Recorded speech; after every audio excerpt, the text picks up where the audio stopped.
Қазақтардың Пугачев бастаған шаруалар соғысына қатысуы. Құрметті балалар, сіздер білесіздер, 18 ғасырда Қазақстанның біраз жері Ресей империясының құрамына кірді. Ол кезде патша үкіметінің халықты қанау саясаты күшейіп тұрған еді. 18 ғасырдың екінші жартысында Ресейде патша үкіметіне қарсы Пугачев бастаған шаруалар соғысы болды. Бүгінгі тақырыбымызда осы шаруалар көтерілісіне қазақтардың қатысу себебімен және оның ерекшеліктерімен танысасыздар. Ресейде болған Пугачев көтерілісінің негізгі себебі саяси жағынан басыбайлылыққа, орыс еңбекшілерінің патша үкіметінің қыспағына қарсы бағытталған. Бұл көтеріліс 1773-1775 жылдарды қамтыған бұқаралық қозғалыс болды. Енді балалар, бұл көтеріліске қазақтардың қатысуына қандай алғышарттар мен себептер болғандығына тоқталамыз. 1742 жылы қазан айының 19-ында патша үкіметінің Жайық өзені бойында қазақтардың мал жаюына тыйым салуы. 17 ғасырдың 60 жылдарындағы Ертістің оң жағасындағы жақсы жерлерді казактарға таратып беруі. 1756 жылы Жайық өзенінің оң жағына көшіп қонуға рұқсат етпеуі. Жайық қазақтары мен Орынбор казак әскерлерімен арадағы тартыс. Кіші жүздің ірі ақсүйектері сұлтандар Ералы, Досалы, Айшуақтың көтерілісті қолдап, шаруалар соғысына үміт артуы, қазақ жеріндегі патша үкіметінің билігін әлсіретуі. Ал Пугачевтің қазақ жерін қайтарып беруге уәде беруі, шаруалар көтерілісін пайдаланып, казактарға тартып алынып берілген жайылымдарды қайтару еді. Көтерілістің барысын қарастыратын болсақ, ең алдымен көтеріліске кіші жүз қазақтары қатысты. Кіші жүз қазақтары Пугачев әскерімен қосылып, Жайық бекінісін қоршауға, Кулагин бекінісін алуға қатысты. 1773 жылы қазан айында Пресногорковск бекінісі маңында топтасты. Пугачев Жайық қалашығына аттанар алдында оған Нұралы ханнан сыйлықтар алып, Зәбір молда мен қазақ Оразгелді Аманов барады. Осы жерде 1773 жылы 6 қыркүйекте Пугачев қазақтарға арналған манифесін жазды. Пугачев өзін 3-ші Петр патшамын деп жариялады.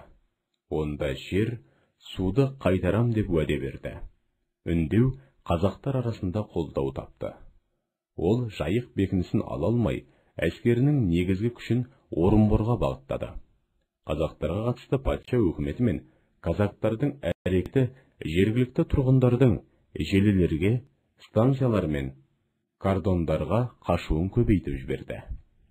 1773 жылы 5 қазанда Пугачев Орынборды 3000-дық әскерімен қоршауға алды, және ол 5 айға созылды. Бірақ бұл сәтсіздікпен аяқталды. 1773 жылы күзде Сейдалы, Досалы сұлтандардың қосыны Пугачев жасақтарымен бірге Жайық бекінісін алу үшін, сондай-ақ қазақтар Кулагин бекінісін алу үшін жасалған шабуылдарға қатысты. 1000-ға жуық қазақтар болды. Қазақтардың ендігі бір бөлігі Жайық жерлеріне қарай жылжыды. Жайық өзенінен өтіп көшіп қазақтардың жаппай көшін тоқтату, жалдасу, қақтығысу арқылы жүзеге асырылды. Патша өкіметінің өкілдері қазақтардың жаппай көтерілуінен қорықты. Ресей бекіністері мен станциялары үнемі шабуыл қаупінде болды. Қазақ қосындары Жайық қаласында Озерная, Сахарная бекіністеріне, Коехаровский форт постына, Красногорский дистанциясындағы бекіністер мен фортпосттарына жақын келіп, Жайық өзенінен өтіп, малдарын даланың ішкі түкпіріне айдап әкетті. Сонымен Татищев бекінісі түбегінде жеңіліп, Пугачев әскерімен Тройск бекінісіне қарай шегінді.